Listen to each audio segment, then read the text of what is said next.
Hi everyone, I'm doctor Sankeerthana, consultant at Sri Bhaskara Ayurvedic hospital. ఈరోజు మనం psoriasis problem గురించి మాట్లాడుకుందాం. మీ అందరికీ తెలిసిందే, చలికాలంలో సోరియాసిస్ అనేది వస్తూ ఉంటుంది చాలా మందికి. సో ఈ సోరియాసిస్ ప్రాబ్లంలో ఏంటంటే చాలా మందికి ఎక్కువగా ఓవర్ డ్రైనెస్ ఉంటుంది, చర్మం అనేది పొట్టులాగా రాలుతూ ఉంటుంది, దురద ఎక్కువగా ఉంటుంది. ఈ సోరియాసిస్ అనేది రకరకాలుగా ఉంటుంది. ఓన్లీ సోరియాసిస్ అంటే మచ్చలు వచ్చాయి, లేదంటే నల్లగా ఉన్నాయి, లేదంటే పొట్టు రాలుతుందనే కాదు.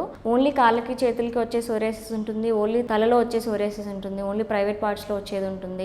కొంతమందికి ఏంటంటే పస్ ఫార్మేషన్ ఉన్న సోరియాసిస్ కూడా ఉంటుంది, కొంతమందికి ఓవర్ సివియర్ ఇచ్చింగ్ కూడా ఉంటుంది. సో ఇట్లా సోరియాసిస్ ఉన్న వాళ్ళకి ఏంటంటే క్రాక్స్ అనేవి ఉంటాయి అన్నమాట.